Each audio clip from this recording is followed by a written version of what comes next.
बच्चों, लक्ष्य crash course Bhojpur में आप सभी का स्वागत है।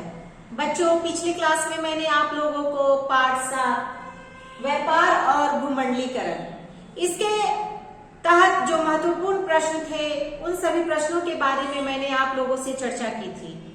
बच्चों, इसी चैप्टर में और भी कुछ महत्वपूर्ण प्रश्न शेष हैं। उन सब प्रश्नों के बारे में मैं आज आप लोगों को बताऊंगी।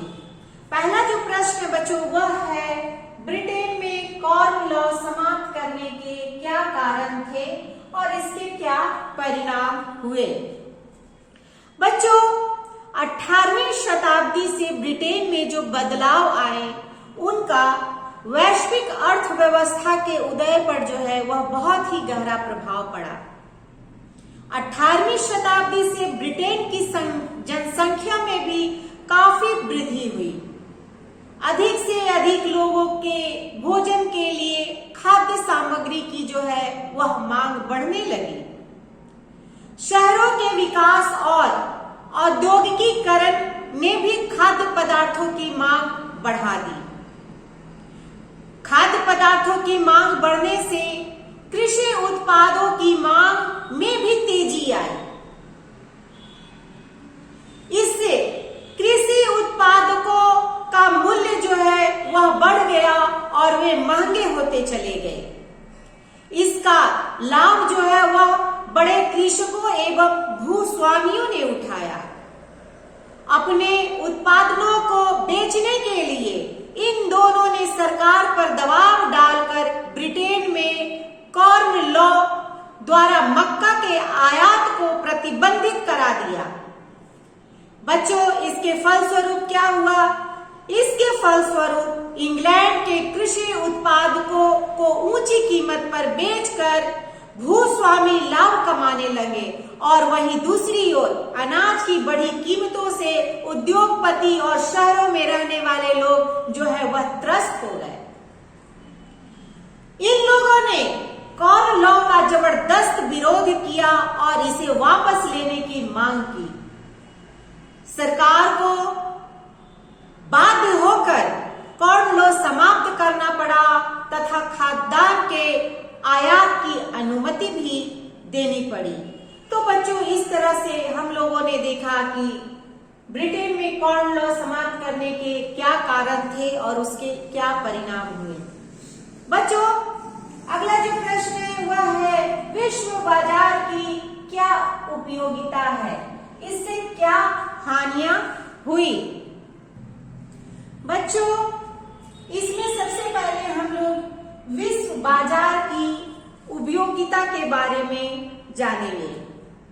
आर्थिक गतिविधियों के कारण बच्चों क्रियाकलाप में विश्व बाजार की महत्वपूर्ण उपयोगिता है। विश्व बाजार व्यापारियों, पूंजीपतियों, किसानों, श्रमिकों, मध्यम वर्ग तथा सामान्य उपभोक्ता वर्ग के हित की सुरक्षा करता है। विश्व बाजार का विकास होने से अपने उत्पादन दूर दूर के स्थानों और देशों में व्यापारी के माध्यम से बेचकर अधिक धन प्राप्त करते हैं। कुशल श्रमिकों को विश्व स्तर पर पहचान और आर्थिक लाभ इसी बाजार से मिलता है। वैश्विक बाजार में नए रोजगार के अवसर भी उपलब्ध होते हैं। बच्चों, ये जो था वह इसकी उपयोगिता था। अब हम लोग विश्व बाजार से क्या हानियां हुआ उसके बारे में मैं आप लोग को बताऊंगी। बच्चों, विश्व बाजार से जहां अनेक लाभ हुए वहीं इससे अनेक नुकसानदेह परिणाम भी हुए। विश्व बाजार ने यूरोप में संपन्नता ला दी, लेकिन इसके साथ ही साथ एशिया और अफ्रीका में साम्राज्यवाद और उपनिवेशवाद का एक नया युग आरंभ हुआ। औपनिवेशिक शक्तियों ने उपनिवेशों का आर्थिक शोषण को और ज्यादा बढ़ा दिया। भारत भी जो है इससे अछूता नहीं रहा। भारत भी उपनिवेशवाद एवं साम्राज्यवाद का शिकार बना। सरकार ने ऐसी नीति बनाई जिससे यहाँ के कुटीर उद्योग जो है वह नष्ट हो गए। वैश्विक रोजगार छीनने और खाद्यान्न के उत्पादन में कमी आने से वहां गरीबी, अकाल और भूखमरी ये सभी बढ़ गई। विश्व बाजार के विकास से यूरोपीय राष्ट्रों में साम्राज्यवादी प्रतिस्पर्धा भी बढ़ गई। इससे उग्र राष्ट्रवादी भावना का भी विकास हुआ। बच्चों, अगला जो प्रश्न है वह है कैरिबियाई क्षेत्र में काम करने वाले गिरमिटिया मजदूरों की जिंदगी पर प्रकाश डालें। अपनी पहचान बनाए रखने के लिए उन लोगों ने क्या किया? बच्चों, अंतर्राष्ट्रीय बाजार की मांग के अनुरूप उत्पादन बढ़ाने के लिए 19वीं शताब्दी से श्रम का प्रवाह जो है वह भारत से दूसरे देशों की ओर हुआ। चीन से भी श्रमिक बाहर ले जाए गए।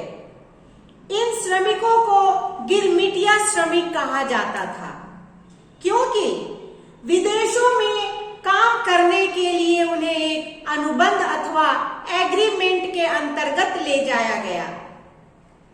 इन मजदूरों को कृषि, खाद्यान्नों, सड़क और रेल निर्माण कार्यों में लगाया गया।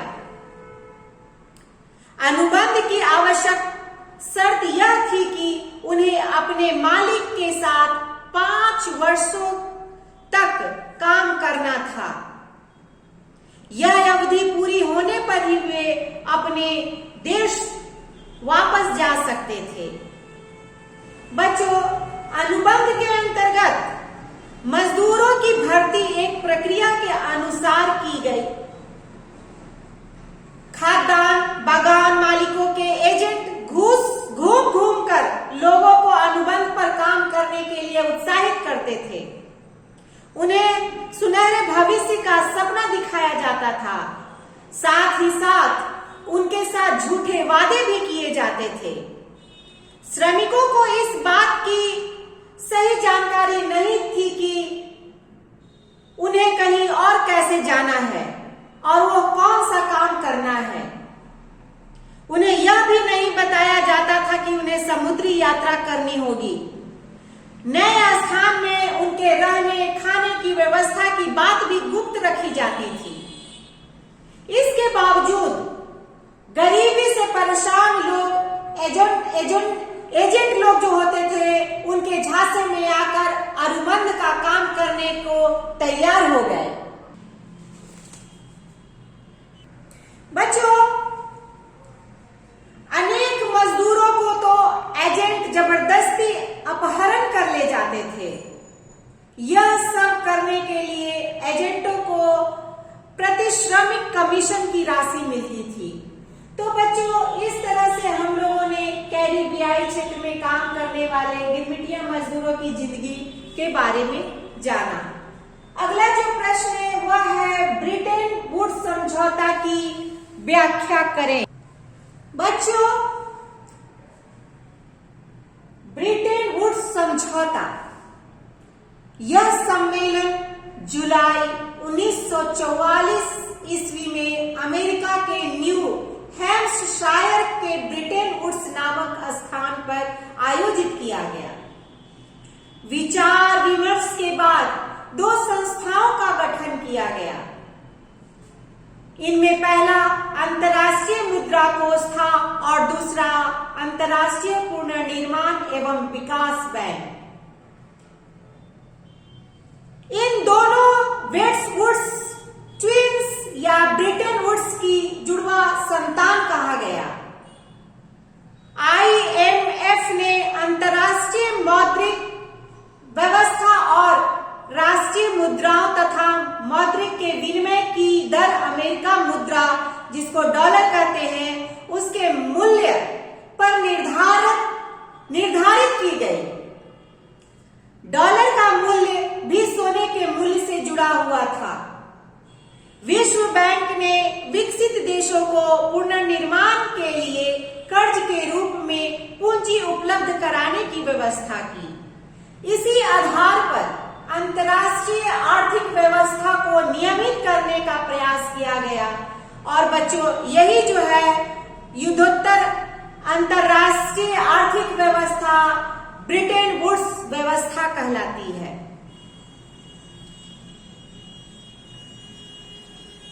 ब्रिटेन वुड्स संस्थाओं ने औपचारिक रूप से 1947 ईस्वी से काम करना आरंभ कर दिया। इन संस्थाओं के निर्माण पर पश्चिमी औद्योगिक देशों का नियंत्रण स्थापित किया गया और संयुक्त राष्ट्र अमेरिका को IMF और विश्व बैंक के किसी भी निर्णय पर निषेधाधिकार प्रदान किया गया।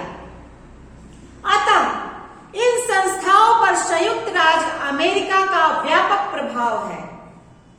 इस प्रकार का उपयोग वह अंतर्राष्ट्रीय आर्थिक नीतियों एवं संबंधों को सुनिश्चित करने के लिए करता है। ब्रिटेन वुड्स सम्मेलन के बाद अंतर्राष्ट्रीय स्तर पर आर्थिक पुनर्निर्माण के लिए संयुक्त राष्ट्र के तत्वावधान में 1945 ईस्वी में थामटा सम्मेलन का आयोजन किया गया। संयुक्त राष्ट्र की सहयोगी संस्थाओं संगठन, अंतर्राष्ट्रीय श्रम संगठन, अंतर्राष्ट्रीय न्यायालय इत्यादि के पुनर्निर्माण का दायित्व भी जो है इसने संभाला। तो बच्चों इस तरह से हम लोगों ने जाना कि ब्रिटेन वुड्स समझौता क्या है। बच्चों चैप्टर 7 व्यापार और भूमंडलीकरण ये मेरा आज का अंतिम वीडियो था इस चैप्टर से। अगला वीडियो में इतिहास का अंतिम चैप्टर लेकर आप लोगों के समक्ष उपस्थित होंगी। तब तक के लिए आपसे विदा चाहती हूँ। धन्यवाद।